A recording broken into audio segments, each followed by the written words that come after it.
that Brendan graced your stream was the most important day of your life. But for me, it was but a Tuesday.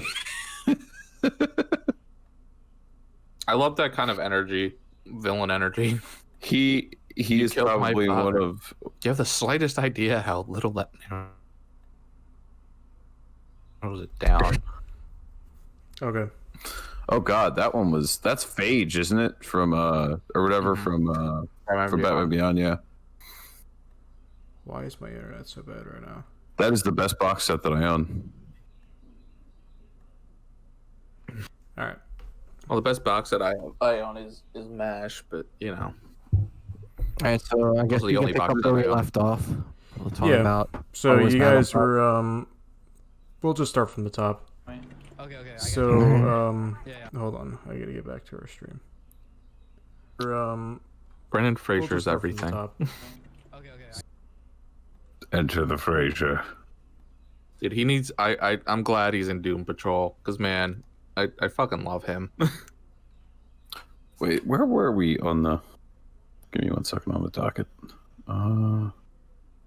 Last thing we were talking about... We didn't even go past, like, the number one part. Yeah, we... Okay. Yeah, so... Thanks for joining us. Episode 17. It's been a while. It's been a few weeks. We had just had a technical difficulty. We just had a technical Sorry about that. My internet had a conniption. But anyway, we were talking about what we've been doing. I said I recently got Battlefront, and I'm upset every time I have to play any of the sequel era maps. And then I bitched a bit. But anyway, so you guys started talking about what you guys have been doing in the last 2 weeks. What? And I already said I mostly just been reading comics and playing stuff that I already bought.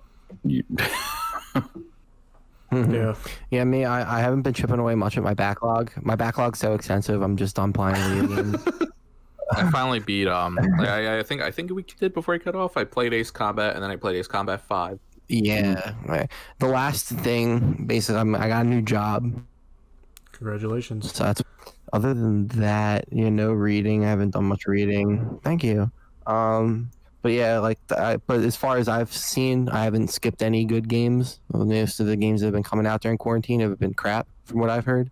Hey, there's the game where Also, I didn't play it, but that game where you play as a shark came out, and that game is apparently super dope. There's also Battle for the Bikini Bottom came out. That did come out. That don't count. And didn't IGN give it like a 3? I fucking love it. Didn't IGN give it like a 3? Yeah, YGN didn't play the fucking game when they were a kid, did they? That wasn't meant for them. Let's see, Battle for everybody who gave it an amazing review played it when they were kids. Anybody who gave it a bad review did not fucking play it when they were kids. So fuck them. That game wasn't meant for them. Did you see that video though? They got a 10 out of 10 on Steam. The guy trying to bowl the bubble at thing, and they didn't really think this is such an issue. Hey, don't, dude. What is it about out when I was goddamn 5? What is it about Lego games and Star Wars games that the second any adult tries to play them, you immediately just become deaf, blind, and stupid? I figured that out when I was 10. It says it wasn't rated. I remember there was I was playing Lego Marvel, the first one that came out, and there was a puzzle that took me 2 days to solve, and it was so simple. It was so... I don't mean 2 full days. I mean 2 days. I would come, attempt to do the thing, and then fail, and have to come back. And it was so simple. I don't know how I continuously missed the key to this puzzle. Yeah, for me, it was Jedi Fallen Order.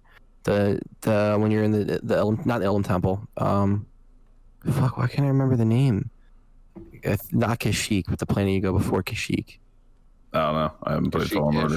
Mike would know. Kashyyyk 2. One before Kashyyyk. It's Kashyyyk 2. The first Zepho team, or the second Zepho team. Oh, yeah. Where you had to work with the the metal ball when you had to turn on the air, turn on and off the air. I didn't know. That took me. I was on that one for an hour. God. Fucking Yeah. puzzles. Yeah, it was so I think at simple. one point I just force pushed until it went somewhere that it was supposed to go. Yeah. Didn't even look, and then eventually just worked out. And because I think that took me a while, so I just got mad and just kept fucking throwing the thing. The more I think about that puzzle in like Lego Marvel, the more it pisses me off because I was solving like the medium level puzzle difficulty stuff in Silent Hill 2 when I was like 8. And I'm like, how did my brain just rot? Brain Probably yacht. playing Silent Hill. Yeah, that's probably it. Silent Hill does not cause brain rot. Just kidding. You sure? But yeah, Unless you're playing the American one. 10 game for the year. The tribulations of my life. So what's up? I think anybody else have something to say about the week? About the what? Not really. Yeah, Well, I mean, about our weeks. it's been good. Just chilling. But Finally rewatched Doom Patrol. oh, so well, Finally speaking of watched Doom Patrol. speaking of Jedi Fallen Order, Alexa and I are watching Shameless, and Cameron Monaghan. Yeah. Is that his name? Monahan. Yeah, He's in it. he's great on that. Yeah, he's really good. But like he's yeah, he's just a great character in it, and like I was surprised. What's it? What? Nothing. No, just skip over it. We're good. But what do you guys have? Anything last you wanna mention before we move on? Not right now. No. All right. Well, Thank you. Well, no fuck you, thank yous today. So as we were away for a few I'll weeks, have a fuck you that's part of this next segment. okay. So Last of Us 2 came out. I have yet to play it yet, but the reviews are mixed. I've watched it, playthroughs. I saw the leaks. I couldn't understand the game. I just couldn't. Yeah, so IGN, places like that, saying the game is a solid 10 out of 10. They actually reposted the review today on Instagram. They were saying how they were giving their masterpiece list of 2020 so far. And of course, Last of Us was on there. They called it a masterpiece. I haven't played it yet. Obviously, they're the typical gamer rise up guys who are just like, I don't want to play because Ellie is a girl and she's lesbian, and it's like, all right, that's not a critique, but people were saying that the narrative is really stupid. They're saying that like it forces you to do things and then shames you for it. Yeah. So yeah, that's what I don't. That's actually my biggest gripe with that. I don't want to play a game where it's just like you have to murder this dog to go along. I don't want to. Spoilers, I guess. But it's not really. That was one of the things that got leaked. But like, while I'll say there's a lot of stuff I don't like about the game, I think it could be fixed. At least I think it could. I'm saying this in the most spoiler-free way possible. There's a point at the game where you switch perspectives. Mm-hmm. I would have evened up that switching perspectives more, so that way you are doing one thing is Ellie, one thing is the other perspective, one thing is Ellie, one thing is the other, and going back and forth between those two. And because I feel like that would get you into the like mode of both characters better. And the other thing is, I wouldn't tack on like an extra 40 minutes for this thing that's dumb at the end that basically just tries 20 minutes ago. You know what I would have done? A little bit more. You know what I would have done? What? I would have paid my fucking employees so they wouldn't leak the goddamn game. What? You know? I would just not be Neil Druckmann. Was that a thing? But yeah, no. So Neil Druckmann, he's. I mean, there's been a lot of discussions more recently, especially with stuff like Red Dead and Mortal Kombat 11 about crunch time. Mm-hmm. And there were a lot of people who ended up knocking Last of Us 2 And there was a lot of that stuff that you hear about where, especially for stuff like Rockstar and Mortal Kombat, where they basically tell an employee, hey, go on LiveLeak and search up, I don't know, like videos of dog attacks for 30 hours to figure out how a dog attacks somebody correctly. What? And then the employee walks away scarred because they just watched 30 hours of dog attack videos. God. It's horrible. It's a sacrifice. And it's terrible. At the same time that the execs were just like, oh, pandemic, there's issues with that, but we do appreciate your work and effort. So no, fuck you, I'm gonna leak the game. Mm-hmm. Oh, the other thing I will say is to kind of be on the lighter side. There is some good stuff. 1 second. There is some good stuff to it. Like there are a lot of good segments that are flashback, genuinely like well written and really well done. And I do like all the Ellie playing guitar segments. Especially on YouTube, watching people like fucking playing everything. Someone played Johnny Cash's Hurt. And I was like, Jesus Christ. There are some good parts of the game. There are some really good moments, especially during like the Ellie flashback segments and stuff like that are really, really well done. And then along with that though, I don't like where the story goes. My game saying you won't like this like a week before the game comes out. The dev, one of the main devs was like, oh yeah, you're probably not gonna like this game. Like, why would you say that? Yeah, why would you tell your consumer that? The only people that be playing this game are people that played the original in 2009, or the remaster when it came out. So I don't see why you would say that. First one. I love the first one. The first one is known as a masterpiece. I'm also pissed that they brought a scissor mechanic. They what? Into this game mechanic where it's just like if you want to upgrade or when you have to fucking find scissor blades in order to fucking upgrade your weapons in Last of Us. Yeah. They brought it back. Like, why? I'm not surprised. That was the main mechanic at the first game. Why not? Well, for one, I will say also, like I said, I did have a fuck you during this segment. So the people who were straight up messaging Laura Bailey, the voice actress for the character, fuck Abby, you. Can I say her? Fuck you all. Fucked up. For what character again? Fault, number one. Now, number one. Besides the fact Abby. that you shouldn't be doing that, plays a very critical role in the game. But besides the fact that the voice actress or actor has nothing to do with the plot of the story, why would you even want to yell at somebody about that bullshit anyway? It's a video game. It's anyone that does video that. games do play a I don't like part that in some the guy play. who fucking voiced Micah. Cheers to the guy who threatened not only her but like her family as well. I just don't get that. Like, fuck that. There's all types of it's all types of stupid, and it's not needed. The game's made. What's that gonna do? Whoops. Yeah, it's like I just don't get it. I don't understand. You're right. I don't understand the point of it. Because they did. It's like what they did with the woman who played Rose in Star Wars. Mm-hmm. They bullied her off the internet. Like, what's the point in that? Like, what are you getting out of that? They didn't do anything. It's just a paycheck to them. They're not like, They're doing their best. It's not like they're like they would get their role recast if they weren't trying their best. Yeah, that's just anything in Hollywood, small time. If you're not trying your best in that profession, you're gonna get called out for it. 9 times out of 10, nobody slips through the cracks when there's billions of dollars at stake in that kind of industry. Exactly. I mean, I don't know. Except Ridley Scott somehow still keeps getting directing jobs. Oh my god!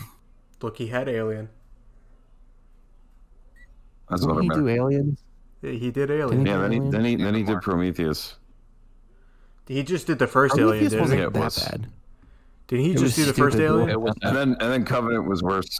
He did the first Alien. He did Covenant and Prometheus as well. Prometheus has that famous giant. The Prometheus School of Running Away. School of Running Away, which is just where they are running it's a straight ship forward. that's basically a single cogwheel, and the woman is still just running like forward in the direction of the cogwheel instead of just. All like, right, going, so like, you say Ridley Scott shouldn't have, but I'm gonna read off a lot of other movies he did. He did Blade Runner, The Martian, Gladiator. I know he did great movies in the past. He didn't direct these. Not he now. produced them. Well, no, he directed some of these, like he didn't direct I think American Gangster he did too. Mm. Black Hawk Down, which is a very good movie. Mm-hmm. Now he directed that choose too. your character. We're just arguing if Ridley Scott still sucks. Hannibal. Oh, Hannibal. He directed Hannibal. Hannibal Buress. That movie's phenomenal. No. There's credits on all of these. No, he's a director on all of them. I looked into it. Ridley Scott's Hannibal. Look at me. I think we should take a step back on that. No, I shouldn't. Ridley Scott. I won't. I don't know, man. However, the one. Okay, so side note here. While we're going on this Ridley Scott side note, I have one thing that I want to say, and it's the fact. Oh wait, you have a question? But the one thing I want to say with this Ridley Scott thing is the one movie that I wish they made was he had a sequel planned for Gladiator that would involve not only time travel but going to find Jesus, and the end of the movie would end up taking place in the Pentagon. And I wish this script exists. It is out there in the world. And all politicians need Jesus. Gladiator. God, it sounds like a forced. Be a thing. It sounds like a Forrest Gump fan fiction. It's so bad, and that's why I want that one to actually exist. It's like one of those. It's like there's always like 1,000 pitched ideas for sequels for famous movies, and then the plots get leaked for those sequel movies that never get moved past the plot. And like there was a sequel planned for The Graduate. And okay, so I if you like the idea of sequel pitches and stuff like that, go listen to, when you're done with this podcast, the podcast called Sequelizers. All they do is they talk about bad sequels to good movies like Jaws 2 and the Matrix sequels and all that stuff, and then they pitch better sequels. Well, they try to pitch better sequels. Sometimes they do, sometimes they don't. I think the best sequel that didn't work out was the sequel to Forrest Gump, where he goes through the 80s and 90s and ends up at the World Trade Center. Oh God! But it was the script was written in 2000 when started going and circling around. Oh, and then the attacks happened, and they're like, "You can't end it this way." That'll stop production. Yeah, they couldn't. How do we end it? I don't know. I mean, that would be a good way to end the character, I guess. I don't know. But oh God. I mean, it's an like ending to a character. It's better than what the book did. The book sequel to Forrest Gump. What did it do? It so the book Forrest Gump is different than the actual Forrest Gump, like the movie Forrest Gump. So the book Forrest Gump sees the movie Forrest Gump, doesn't like it, and seeks out Tom Hanks to complain to him. Yeah, so that's what happens in the movie. That's hilarious. Yeah. But anyway, God. Oh God. That was grim. So the only other thing I'll say in regards to that is the day the scene in the movie The Master of Disguise where he's going to the Turtle Club. Oh, and I can only imagine him receiving that news in the Turtle Club getup and having a moment of silence in the Turtle Club. The Master of Disguise single-handedly destroyed Dana Carvey's career. It did. It really did. Like he completely fell off the face of the earth after that. What was it? Where the church lady created his career, that ended. Satan. Oh God. Okay. So what do we want to talk about? So do people? I have one more question. So when Prometheus came out in 2012, I know I went into the movie theater not knowing that it was a prequel to Alien. Was that like a thing that people didn't know until like the movie came out, or was it like when it released like that? Because I know me and Mike saw it together when it first came out. Mm-hmm. If I recall correctly, there were hints that there was going to be a new Alien movie, but he tried as best he could to keep that kind of connection to it under wraps. And I think that's part of the reason that I don't like Prometheus, is that's a dumb connection twist. It didn't need that connection. It could have just been its own movie, its own series, all that, because it's also a prequel, and like most prequels answer questions that nobody wanted to ask. Well, like it also kind of erases any lore that it made with Alien versus Predator.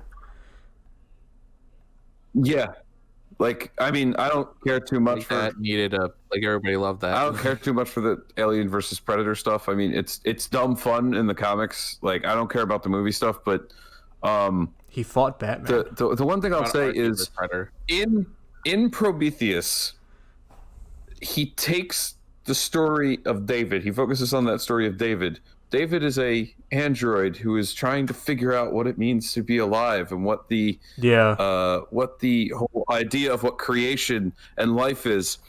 If only there was another Ridley Scott property that focused on the ideas of what life is in regards to robotics and androids and how they feel. Runner. I wish that something like that Ridley Scott had worked on in the past existed. It isn't a Ridley Scott movie, but there is a book. If you didn't know this, I know. No, I mean he's talking. Granted, Ridley Scott also connected those two universes. No, like, I have a I took philosophy class, and I realize it's backwards. It's the book of Blade Runner. Do androids dream of electric sheep? So, what was I gonna say? Philosophy class. Yeah, I took a philosophy class like my sophomore year of college because I needed to just get the prereq out of the way. Mm. So one of the like things, just like we're talking about like free will or something like that, and apparently one of the underlying things in Blade Runner and 2049, well, it has to do with free will and what's it like to live, about that. which I thought it's a really deep thing for like an 80s movie, because a lot of flack that 80s movies get is that they're not deep. They were just like a bunch of like special effects showcases, but Blade Runner is pretty deep. You find a lot of the deeper stuff, weirdly enough, while a lot of people will say a lot of it is surface level, you find a lot of the deeper stuff in the horror genre automatically leads to psychoanalyzation of people, especially like the writers and directors. but yeah. So I get that. Our stream I disconnected. found that interesting. What's up next on the docket? Our stream disconnected. Oh, it did? Maybe that was just the thing that Ridley Scott was trying to tap into again. Oh, okay. We're good now. Yeah, but maybe that thing in Prometheus was just something that Ridley Scott was trying to tap back into again. Maybe. Kind of like, all right, well, let me go back into this since I did such a good job with Blade Runner. Mm-hmm. You know. So wait, what was what we got next we're gonna first I wanted to mention how fantastic Pokemon is at making games Shut the fuck up. that no one asked for. Hey, Pokemon Snap 2 is something that the world needs at this time. Pokemon Snap 2, I'm fine with. And I agree. Cafe was adorable. Do we need a Pokemon MOBA? Did you see the toothbrushing Pokemon thing? That looks so cute. Do we need a Pokemon MOBA? Yeah. We don't need MOBAs.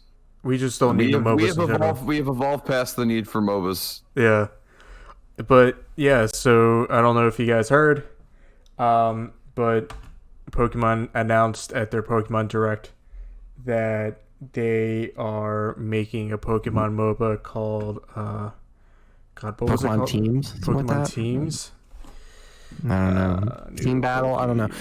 I'm not going to play it, number one, because I can't wait to not play this. Yeah, I can't wait to not play it and then criticize it as if I have a stake within this game. But let me just put it this way. I'm not going to tell the public why I don't want to play this game, but you guys already know why I don't want to play this game, so I'm just going to keep it at that. Mm-hmm. And I think Pokemon Unite. You share the same opinion. I'm not sure, but I don't want to Yeah, I just don't think it's necessary for me to play this game, so I'm just gonna keep it at that. I'll listen to your discussion, but Yeah, I mean, if you don't have anything nice to say, keep it to yourself. That's what I'm going by right now. I'm not a fan of MOBAs. I think that it's a little. What about Raid Shadow Legends? I was having a discussion on a. We can't, Mike. That's your sponsor. I was having a discussion on a Facebook group where it's video game screenshot posting, which is a lot of fun. And it was like which game in the Shadow series is your favorite, and it was like Shadow of Mordor, Shadow the Hedgehog, and like Shadow of the Colossus, Shadow of the Tomb Raider. It was like a bunch of whatever.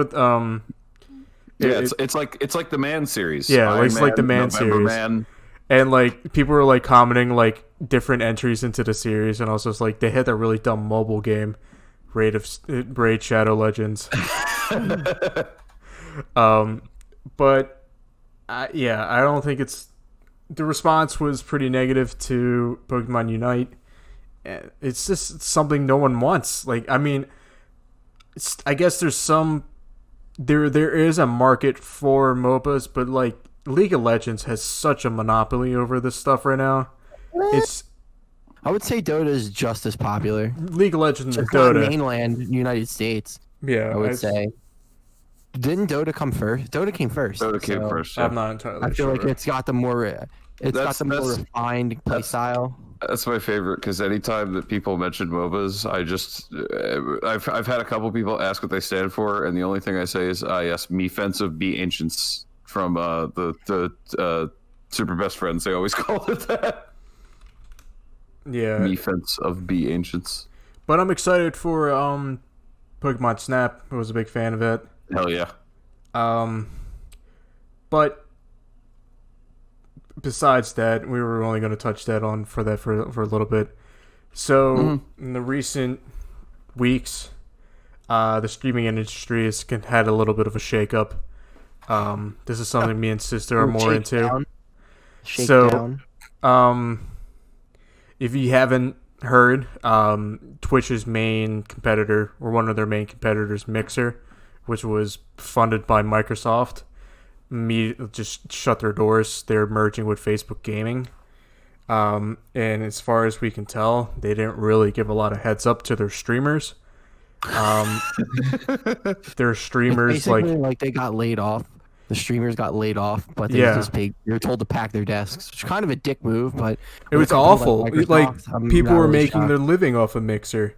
Like there's people there. There's a streaming subreddit. I'm drawing a blank of what it's called. It's called Streaming Fails, where they talk a lot about. Like, not that I like or know what a ninja is, other than off of we'll media. We'll get to Ninja in a second. Who Ninja is? We'll get to Ninja in a second. I just don't watch his stuff because I'm not. Ninja is a brand. We'll get to Ninja in a second. Yeah, it is. But so according to a lot of streamers, Mixer just kind of dropped the hammer and didn't really tell them, and like a lot of channels had to kind of rebuild their audience. Like that's a revenue source that people just randomly lost, which is kind of shitty. The way I see it, though, is if it's not like, I'm sure Microsoft didn't talk about it like this, but if they're going to merge with Facebook Gaming, if you're a streamer, realistically, how hard is it to switch over to Facebook Gaming? Most people have Facebook. It's not so much that, it's rebuilding your fan base. Contract ad revenue that was going through. I think if people like you enough, if you're a good enough streamer, I'm sure a lot of it will translate. Yeah, but there's still going to be that kind of runoff that you're going to lose with people just dispersing. Just like it's just a really bad thing for them to just drop. But over to Twitch's side, one of their biggest streamers, a guy named Dr. Disrespect, recently signed millions of dollars a deal with Twitch. He thought he was set. Supposedly he streamed right before this incident happened, where he was saying to his fans, we'll get through this. This is going to be a challenge, but we'll get through it. I'm paraphrasing here, but that's basically what he said. And then his channel was banned. There's no word on why his channel was banned, especially since he just signed a deal with Twitch. No way. People probably said free Hong Kong or something. I'm gonna rant about this a little bit. Well, let me continue with what's going on here. So no one really understands what's going on yet. As far as we're aware, this stream's being recorded on July 5th. As far as I'm aware, there hasn't been any update as to why he was banned. There's evidently people on the inside. I don't know if you guys are aware of Critical Penguin Zero. Yeah. He's a funny guy on YouTube, but he talks about this stuff. He's you would know who Critical is. You definitely watched his videos. The guy is Critical. Yeah. He's pretty funny. But anyway, he was talking about Dr. Disrespect, and he was like, people are tweeting about how they're on the inside, saying like making it seem like it's the biggest thing since like Pizzagate, like they're like freaking out about it and like saying that like it's a huge issue, but like no one's been able to say anything, but like they can't say anything over the possibility of legal issues. It's just a lot that's going on right now, especially with someone that just signed millions of dollars. But back to Mixer real quick. Forgot to mention, I said that everyone was kind of dropped. Ninja's still getting his millions, so in case you guys are worried about him, he's still getting his deal. Come on, of course he was going to sign a guaranteed contract. He's still getting his millions. But anyway, didn't Shroud go to Mixer too? Yeah, he signed a deal with a bigger signing than Ninja, in my opinion. Ninja needs your help. Shroud's the better gamer and the streamer. Ninja just plays Fortnite good. And the rest of the things Ninja streams, he's not as good at. He's only good at Fortnite because he gets the mechanics. He's overrated. When it comes to good streamers, Shroud is the person who you should be talking about. He plays anything, and anything he plays, he's good at. And then moving on to the Dr. Disrespect thing, the man carried Twitch before any of these guys were big. Before Tim the Tap Man, before Ninja, before Shroud, before Nate Shot, anyone, he carried Twitch. The only person, he was the first superstar. The most famous person or people I could recall on Twitch existed back when it was called Justin.tv. And it was Justin?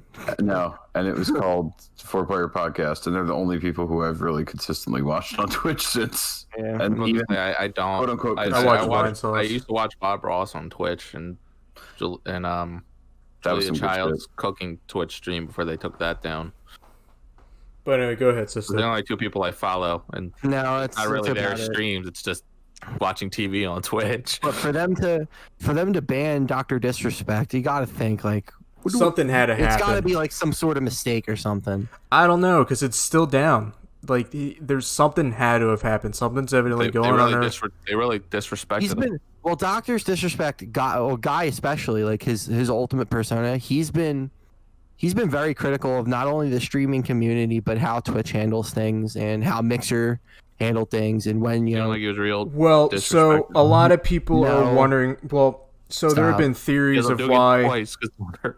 There have been theories about why he was banned. I'm not going to go into the two, derogatory ones because there's accusations that he's been mixed up into some bad stuff. But I don't know.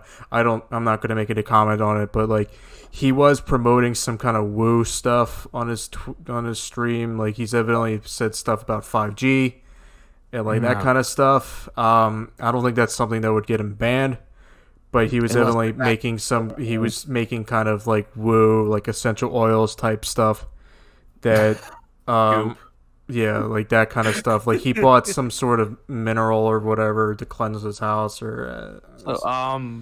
Full disclosure here, I watched some of the Goop show. Did you see the sequel to her new candle or the sequel to Smells Like My Vagina? Ew. It's Smells Like My Orgasm. Oh my. Yeah. So. It hurt. Thank you. It hurt. My head hurt. My eyes hurt. Thank you, Pepper Potts. Very cool. Yeah. It's like I had to. It's like every part of me that screamed logic and reasoning just screamed out in agony that I was just watching this show. Millions of voices screaming and then suddenly become silent. But anyway, so that's what's going on. I was just remembering that show. With Dr. Disrespect and all that stuff that's going on. it's kind of crazy what's going. We'll see. I just, I was more concerned about Ninja. I just want to make sure he's okay. Oh yeah, I'm sure he's crying all the way. His million. I gotta go get a headband at Target just to like. The fuck you say to me, you little shit? The fact that I can go to Target and I look at like posters, trying to like find something like interesting. If I find like a rock band or like, I find AC/DC posters once in a while, and then there's just that fucking Ninja, and like full just like t-shirt and jeans, and it's just like.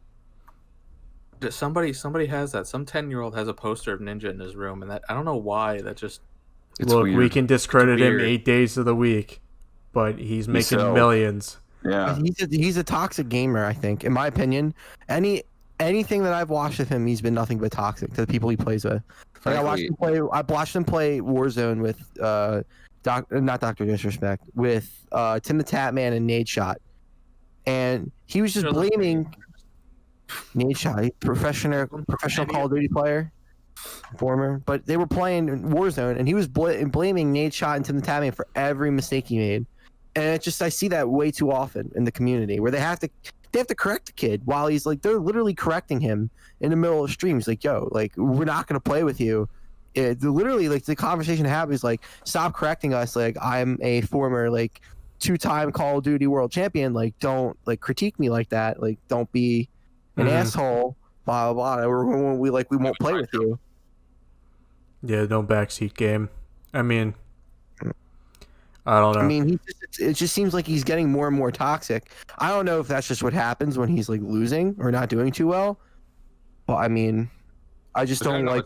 It doesn't appeal to me. Fucking stupid, and then just loses all of his subscribers and money and shit. Yeah, I mean, what I am appreciative of, I'm glad of like.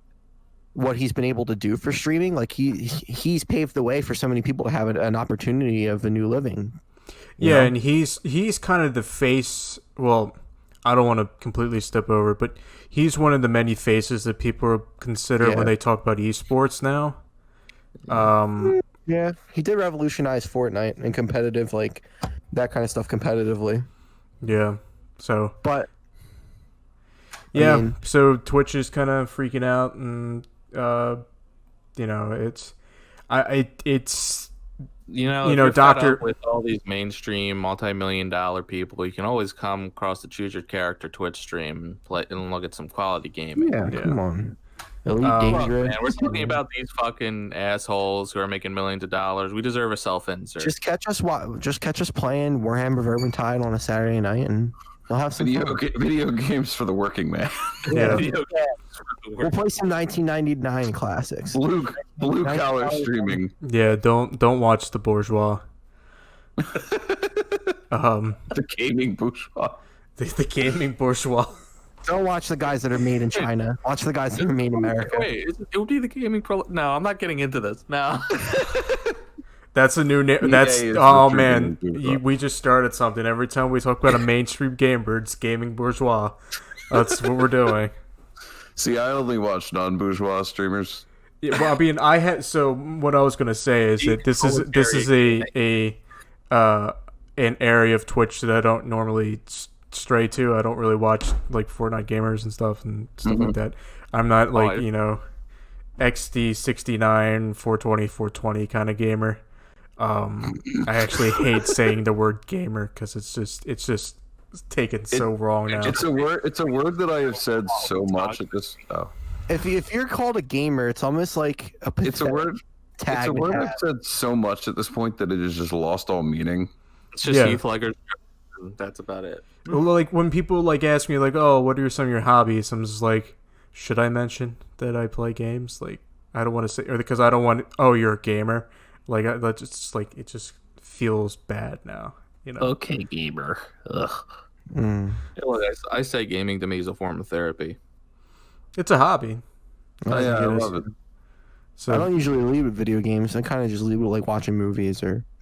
Yeah, I mean, I don't lead with it. I'm just like, I lead with the comics. I start off with making it seem like I have friends. They're like, I hang out with my friends. Don't worry, I leave my house. Don't get me wrong. I tell them I have no friends to begin with.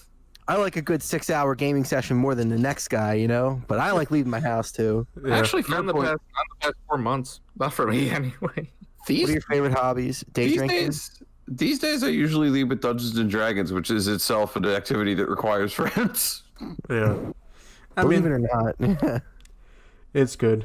But that's all I had to say about the streaming. We'll just move on. So, Brandon, you wanted to mention some comic industry shakeups that are going on right yeah. So stuff with the comics industry right now. So there is basically right now what I can only call a crusade of the comics industry going on Twitter primarily right now. It's also hitting the tabletop industry, but that's another matter. But there's currently kind of a crusade going of people who of just outing people as sex pests. Like there have been, let me see, Warren Ellis is probably the biggest name that got recently outed of like people who are using their stature in the industry sexual misconduct and stuff. Yeah, like to try and throwing their weight around to try and get with women, stuff like that. And the one thing I kind of told my one friend the other day was, I'm thinking the reason that, so we haven't heard any of like the big name drop yet. We haven't heard any of the like nobody said nothing about like Stan Lee, Jack Kirby, any of those kinds of names. Number one, probably because most of those people wouldn't be on Twitter because they'd probably be in a grave. But the other reason being the fact that I think I might be over-examining here, but my thought process has been the reason that we don't hear a lot about some of the olds in it is, number one, there were no women in the hobby for the most part around that time. Yeah. But two, the other big thing I would venture to say is a lot of the original writers and artists for comics did not go into it saying, I'm going to write comics, or I'm going to be that guy, or they didn't grow up on comics, which means that they didn't have the sort of 60s, 70s, 80s nerd separation and social I see what you're doing. Yeah, like that kind of thing. The social shift of being into comics. Exactly. They weren't like social pariahs for being into nerdy stuff. Because they probably weren't into it, because most of them got into it just ended up getting into this. As I mean, for example, Jack Kirby, he got into it because of like propaganda stuff in World War II. So essentially, right now there is a good cleaning of the ranks right now, and there has been a decent response. There's been a lot more DC writers and artists right now, which kind of sucks. It really kind of hurts because I mean, Loeb just got taken off of. You're kidding. Off of Red Hood and the Outlaws because wow, he's been around forever though. But there were already accusations against Joseph Loeb that existed. And I'm glad, like I said, I'm just going to say, went and he's not getting fired. He's finishing his arc and then getting taken off because he went on Instagram saying, "Yes, my run about a man who has made mistakes in his past is coming to an end." And he started going on this big thing of like, are you comparing yourself to Red Hood? Ugh. I'll kick him. But yeah, no, so he's getting cleared out. Some of these, I'll go ahead and say, some of these, yes, there's some suspicion to it. I'm a believe all victims kind of person. Some have evidence, some do not. You know how that kind of goes. Yeah. But I'm just saying, I'm glad it's happening. I'm glad they're glad it's happening. It's outing, these pieces of shit. Absolutely. It's been happening a lot of industries, not just it's been happening in professional wrestling. Quarantine hit, we all just decided to start sharing stories. Start pulling the weeds, and it's happened. Industry has to start pulling the weeds out of their fucking. There was some degree of response. Now Warren Ellis's current run on Batman, he's not on the main book. He's doing his own book called The Batman's Grave. That I think is finishing because they already had the books made at this point. Like I'm pretty sure they were already finalized. However, Warren Ellis was officially being taken off of a short story he was doing for Dark Knight's Death Metal, and they have somebody replacing him. yes, I love Warren Ellis as a writer. It is known that I like a lot of Warren Ellis books. Specifically, I believe he did Next Wave, which is one of my favorite books ever written. But it's good that he's gone. Sadly, the story he was going to do that he got taken off of was a story about Tyrannosaurus Rex Batman. A Batman who is a Batman who inserted his consciousness into the giant T-Rex robot that's in his cave. Gone but not forgotten. But they already have another writer and I think a different artist on that story for the time being. Man, I hope they find a decent writer to fucking write that. Yeah. So the actual, I will say though, role. Warren Ellis has probably been the biggest accusation that people have focused on, but it actually popped off with artist Cameron Stewart, who sadly probably did one of my favorite Shazam comics in like the past decade, because he did one for Multiversity, Adventures in Thunderworld, or I think it was called. But yeah, no. So that, other than that, the only other things I'm saying with comics right now is new stuff came out this week. I've been reading the two biggest things that I read. The one is from a couple weeks ago. It was Jimmy Olsen, Superman's pal Jimmy Olsen by Matt Fraction and Steve Lieber. And that one just came to its like penultimate issue. There is a second cameo in this book that appeared earlier in this story from the Philly Fanatic. Yo, the Philly Fanatic is in this book. That's awesome. It's great. But there's this whole big fight towards the end where, because this book has been a lot of non sequiturs and like just little side stories that they randomly toss in because Matt Fraction knows how to do that, kind of make it feel like a Tarantino movie. And it's great because one of the like speeches that occurs later on in it is you've got a bunch of these characters, these random ass characters who Jimmy met throughout the entire book, all coming together in defense of what is now everyone's pal Jimmy Olsen. But yeah, they had like all sorts of different like one-off characters. There's an issue where he becomes a YouTube prankster like Logan Paul, and he tries to stuff a donut shop with as many people dressed as the Joker as he can to see if Batman will notice. Every one of those Jokers comes back in his defense.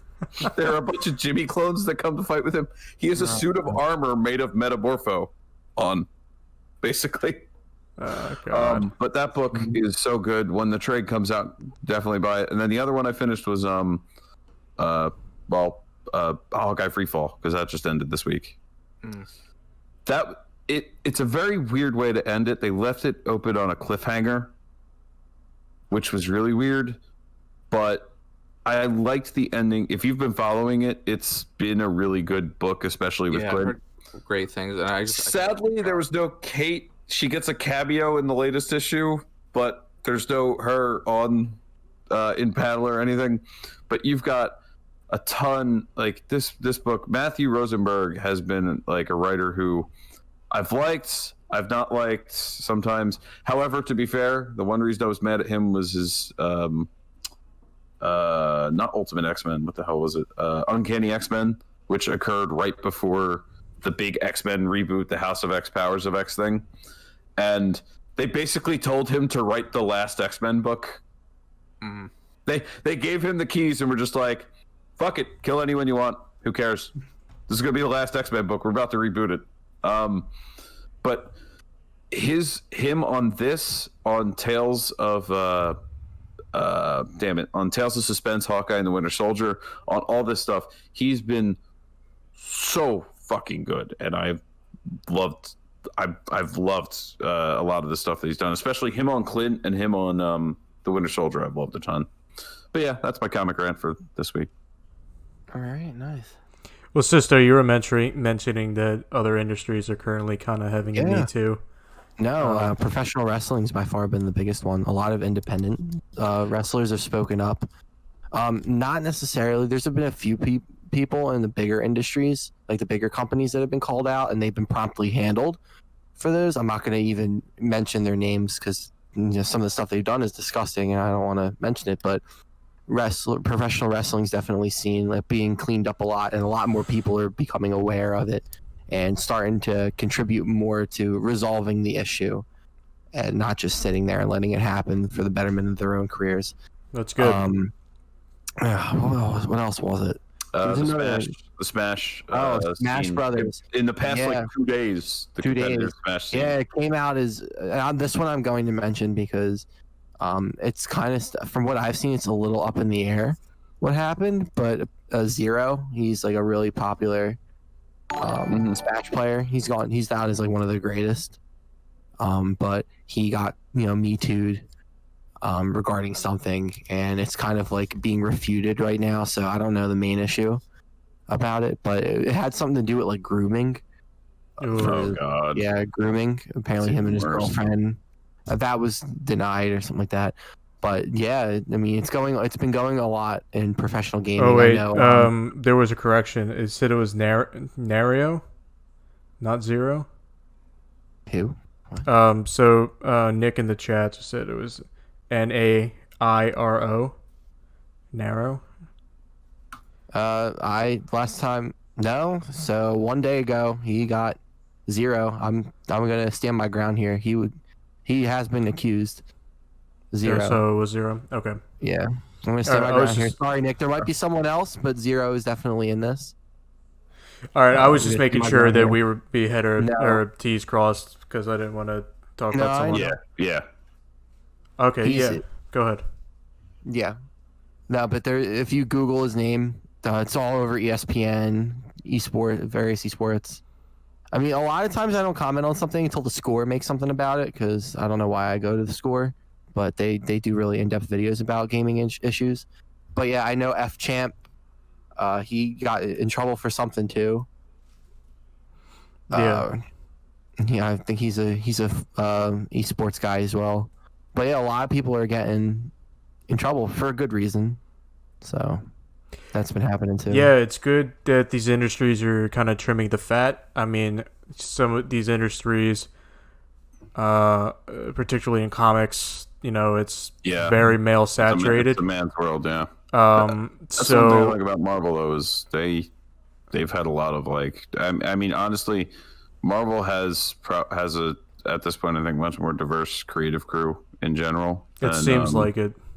Than DC as of right now. Yeah, and so it's good that they trim the fat and remove those that are violating certain, things. Yeah. Because we want these industries to become as diverse as possible. Because you don't want, we want to be able to different stories. We want everyone to be included and everyone to have their chance to say whatever story, do whatever they want. Everyone has a dream, and being unable to do said dream or afraid to trying to accomplish said goal in the fear of being abused or having any sort of harassment or anything, or it's just any deterrent at all. It's exactly. Just any way to avoid such things is great in my opinion. I don't know too much about wrestling, but wrestling was very much a male sport for many years. And only one of the biggest, and I will mention, is Joey Ryan. He's in the independent scene a little bit more, but he's known. I don't know if you ever saw the video, but he's the guy that does his gimmick is like he'll dick flip someone, which involves like someone putting their hand on his crotch and then using like the power of his crotch to like flip people. Actually, it's very amusing, and his gimmick was very successful, to the point where it was like a lot of followers on Instagram and everything, and even in like a good TV run in one of the bigger companies. But he got Me Too'd very badly, and even admitted that that he has some issues, and he's going to do whatever he can to seek help and make better on it. Take that for what you will, but.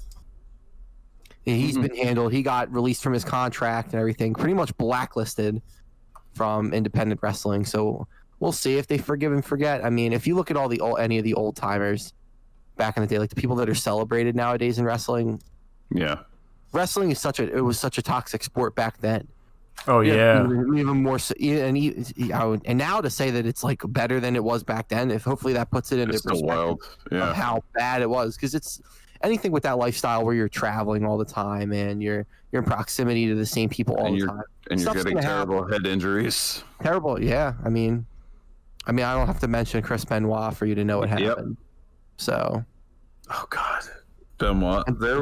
The best aspect on that actually came if you ever are interested in looking up how you should be thinking about that Chris Benoit story. Look up Paul Heyman, how Paul Heyman explained it. Because the way he explained it, because Paul Heyman was really good friends with Chris Benoit. Mm-hmm. And he Benoit, Joe Cremar, to keep it that fucking guy. Yeah, to keep it as vague as possible. Benoit killed a couple people. He killed his wife and son. Okay, yeah, I wasn't gonna go for the super depressing, but yeah. Well, news is news. It should be common knowledge by now. If you have any inkling of what wrestling is, you should know that WWE had a lot of issues between the late 90s and mid 2000s, and then they started to clean things up. So they've cleaned things up since then. The one thing I always remember with Benoit though is there was when the Super Best Friends were playing a bunch of old wrestling games. Mm-hmm. For some reason, the one guy Pat, every game that they played that had Chris Benoit in it, that is the only person who he would play as. Yeah, at this point,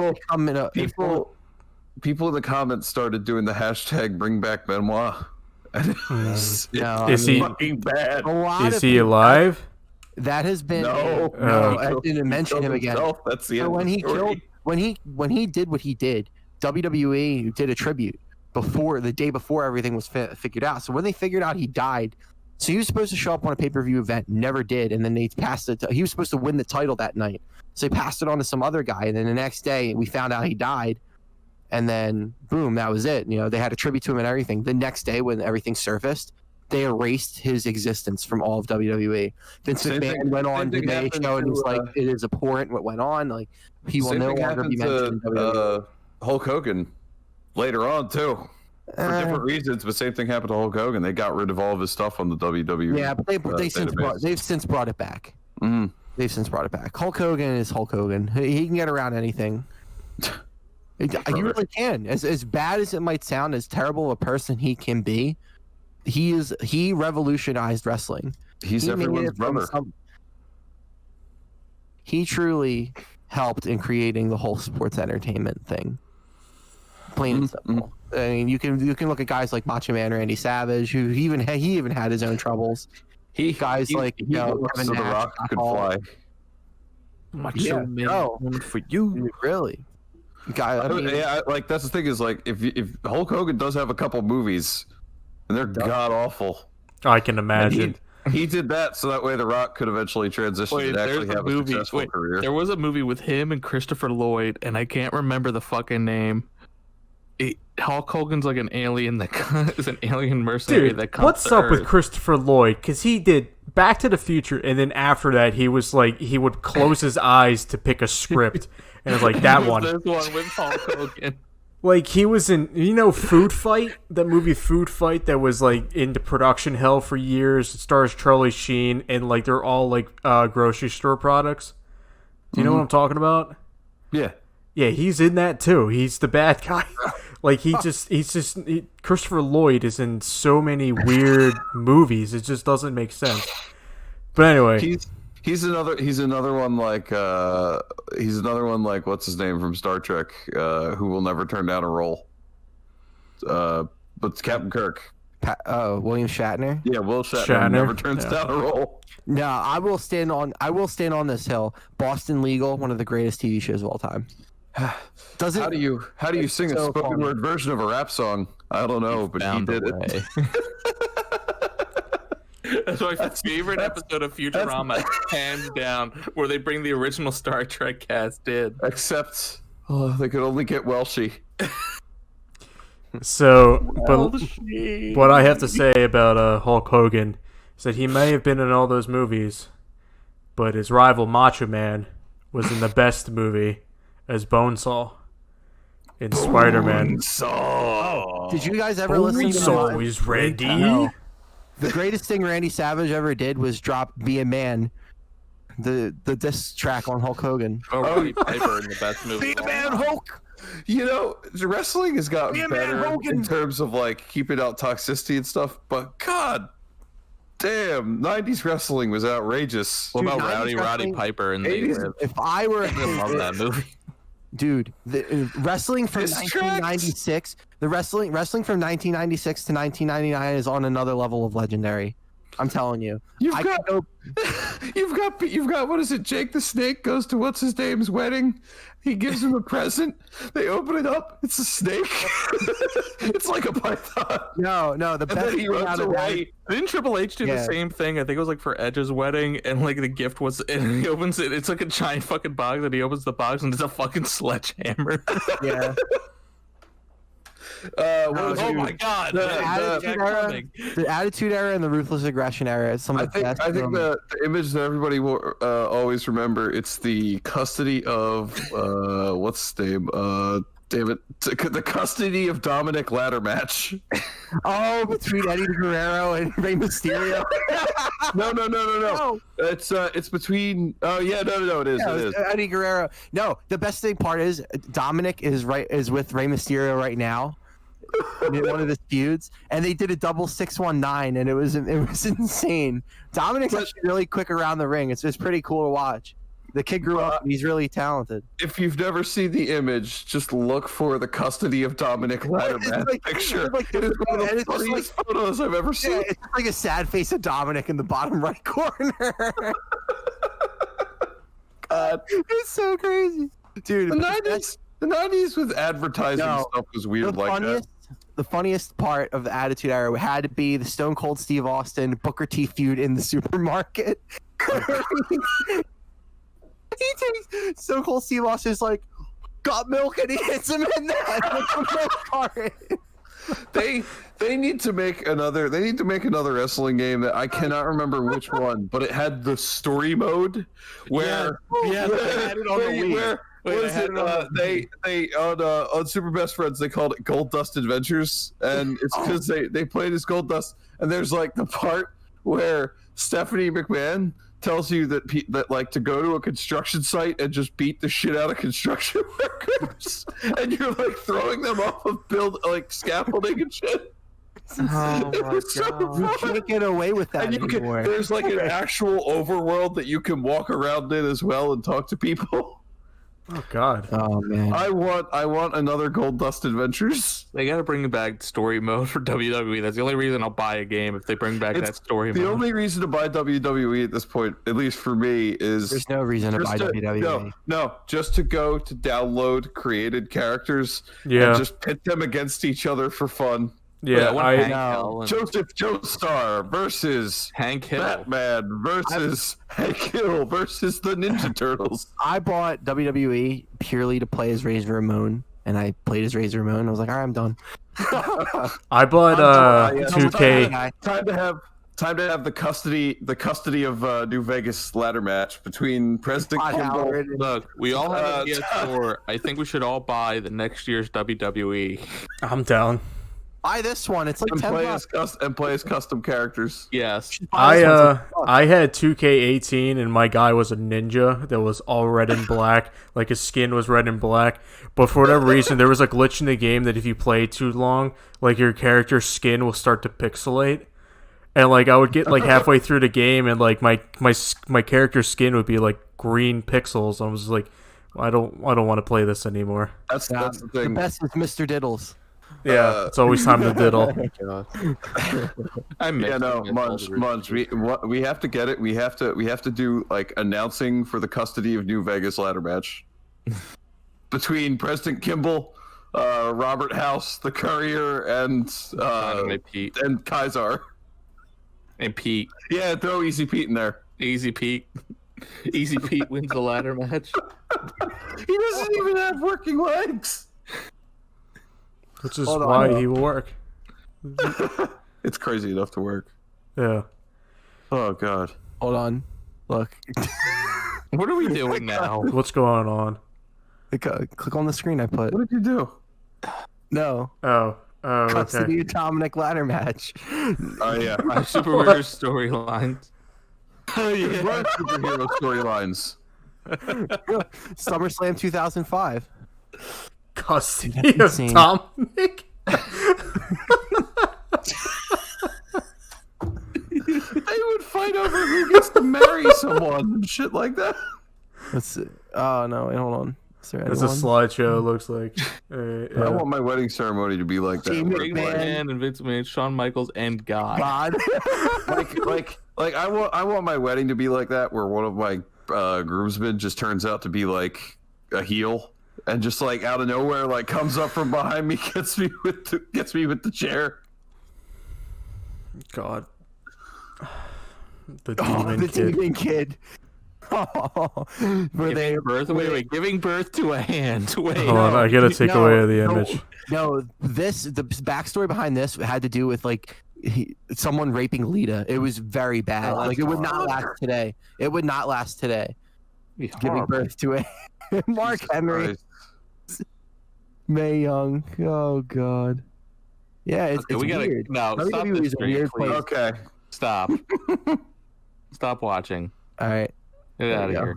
God damn it, Sisto. beat down the Undertaker. Custody of Dominik Ladderman. Classic. So we go from there. Yeah, how do we go on I'm from gonna that? go. That's it. No. Munch, you want to talk about Nope, it's out. you don't want to talk about Doom Patrol? What? Doom You don't wanna talk Patrol. about Doom What was Patrol. it? Doom Doom Patrol. Sorry, Jesus. I put it back in. I'm sorry. It's Sisto's fault. Okay. Man, So God wait, forbid I don't have to listen to you talk about Red Dead Redemption for five years. You do not insult my 8th playthrough of Red Dead. Are you on your 8th playthrough? Don't insult my liking of professional wrestling. What the Look, fuck, over- dude? Look, Mike, over 5 playthroughs, you start losing count. So. God. time to have a custody of Dutch ladder match. Winner gets to stop talking about it forever. Winner controls the gang. Micah versus Arthur Morgan. Oh, who's that coming down the ring? It's Micah! It's Micah! It's Micah! He's got a chair! We coming for you, Black Lung. Arthur has a poison move where he just spits at Micah and gives some TB. God. Patrol.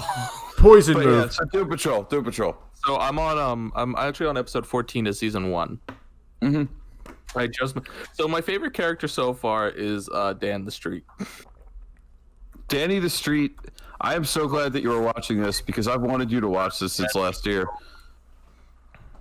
And Danny the Street is one of my favorite characters in any fiction. Why don't you explain what Danny the Street is? So Danny the Street, and this is the official description by Danny the Street, is that he is a genderqueer sentient street. Street. Yeah. What? It's That's a it? sentient street A sentient street, like with shops and everything. and can travel around the world anywhere And he takes people, at any time. misfit people that are trying to find their way in life, and he is powered by their happiness. Mhm. Is I he love an SCP?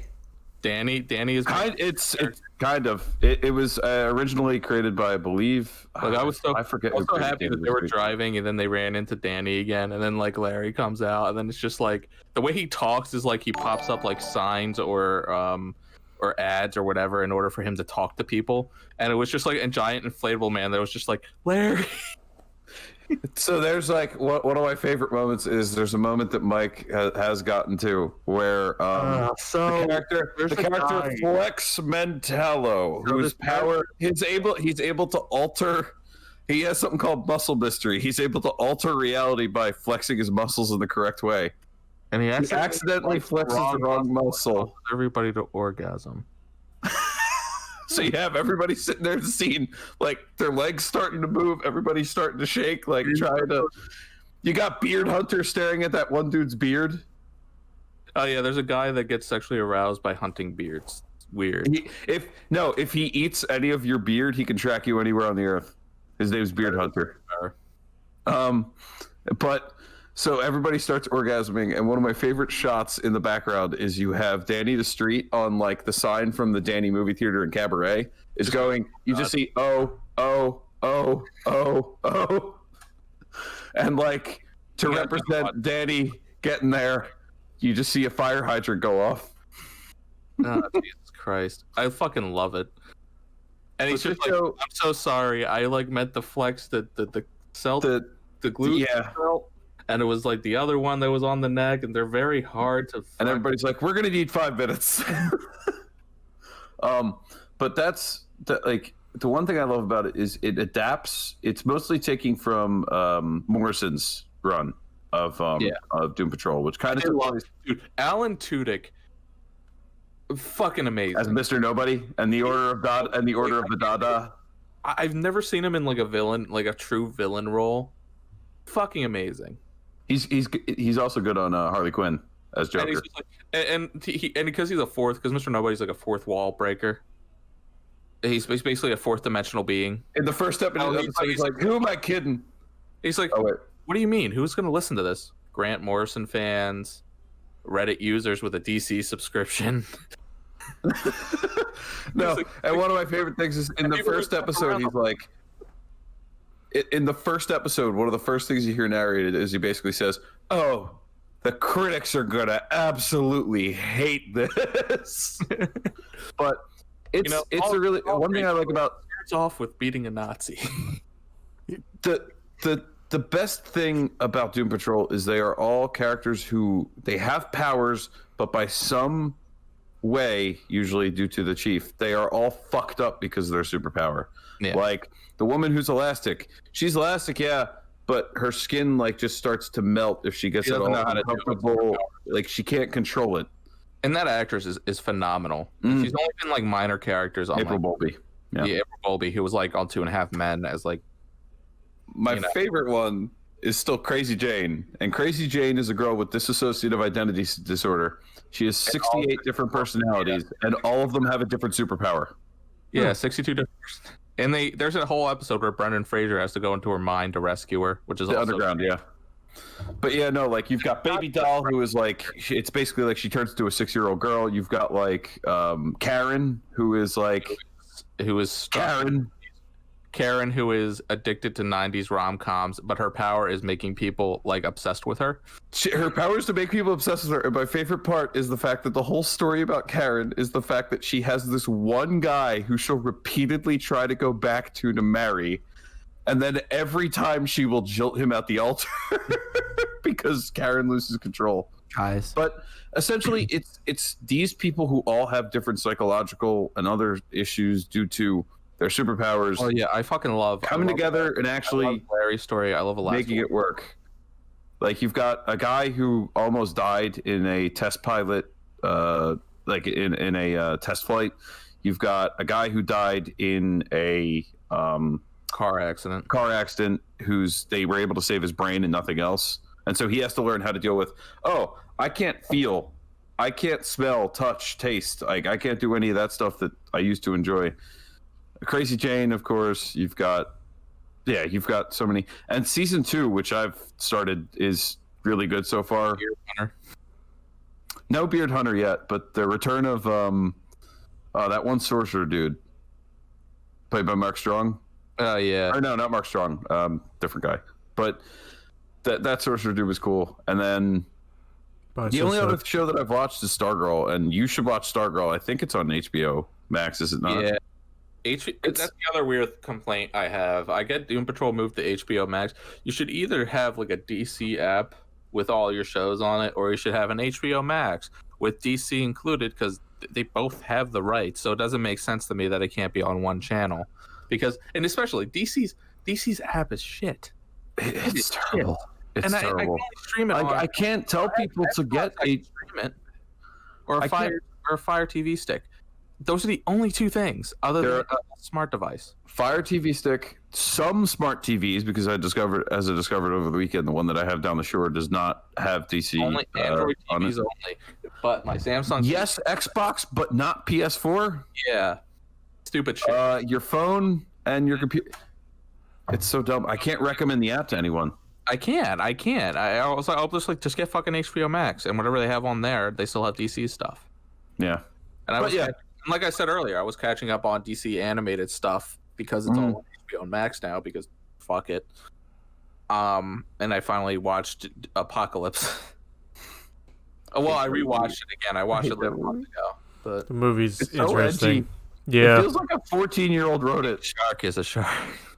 Yeah, Okay, King it's Shark is a great part. it's You like have to one of those go old and Flash games where like it's super violent and like stick figures are like bleeding profusely out of each other. Like that's what I compare it to. It was interesting to say the Every least. second of Harley Quinn in that.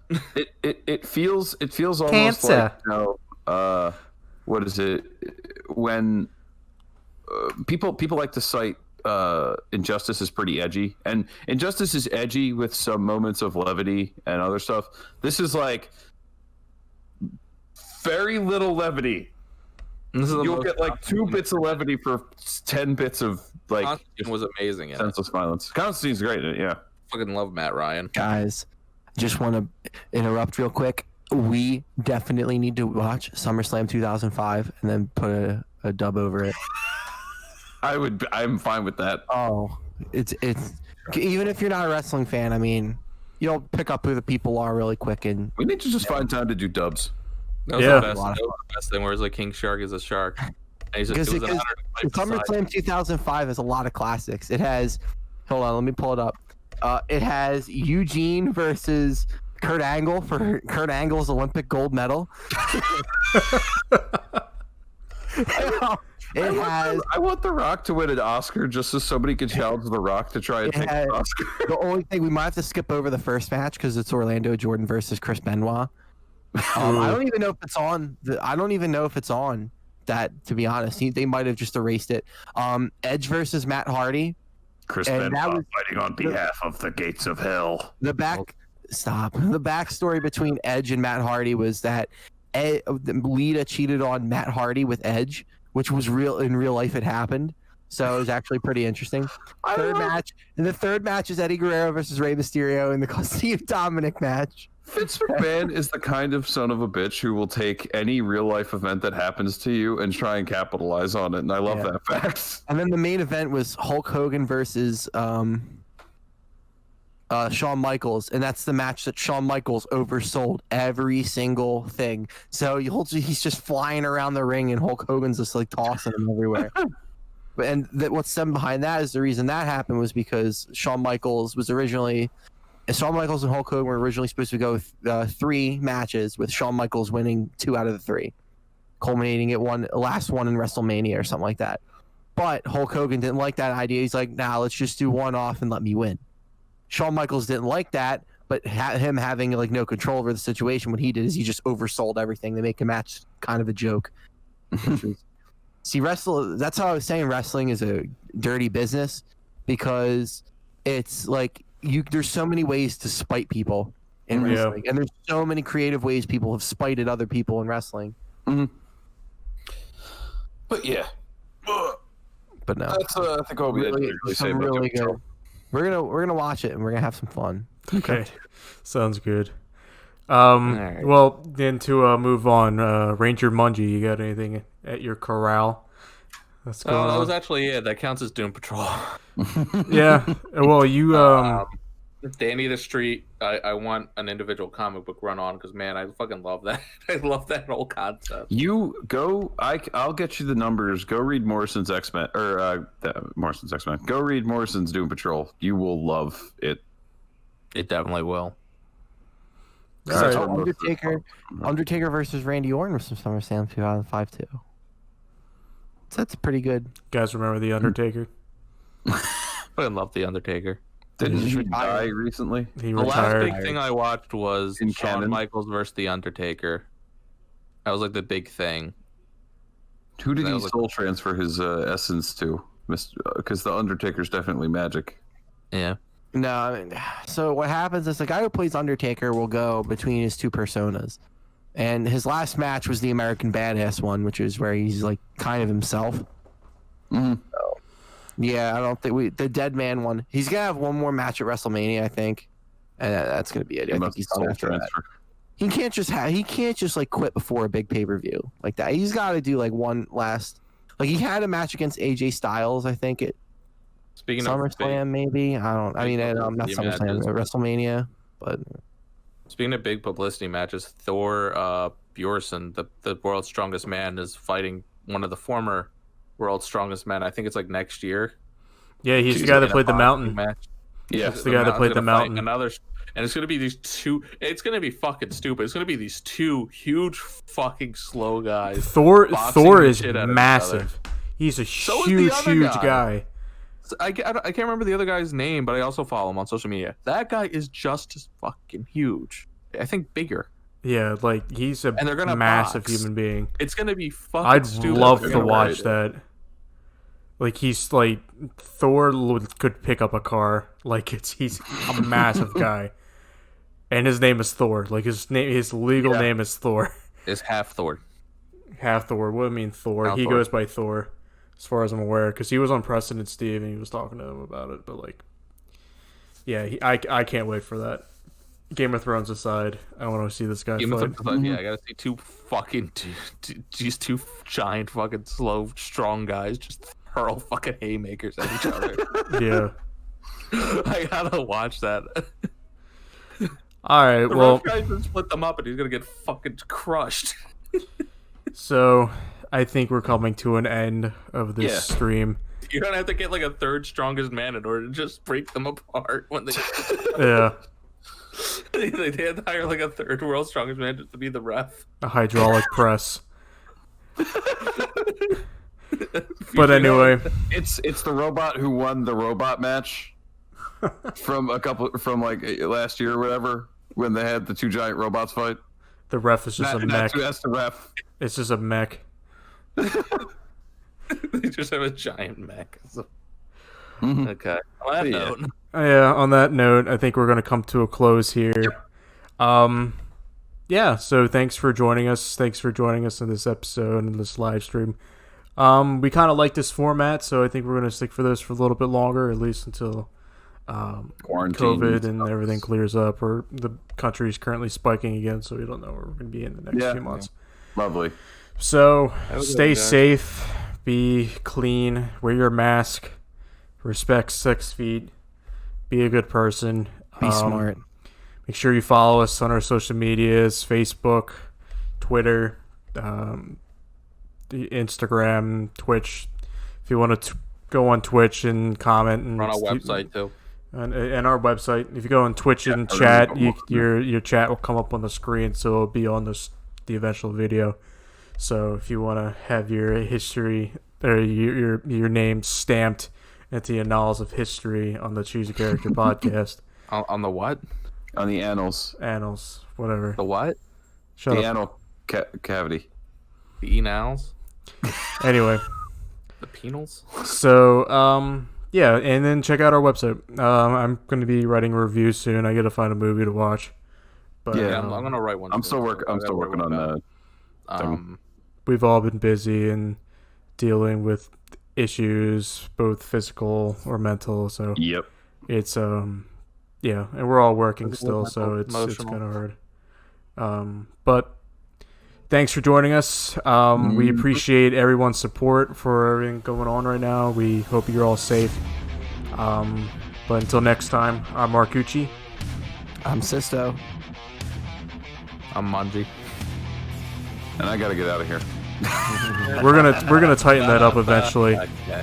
All right, thanks guys. Thanks for joining us. Night, guys. Guys, take care.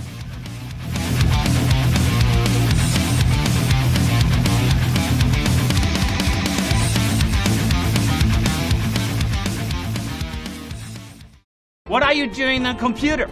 Go outside, so beautiful!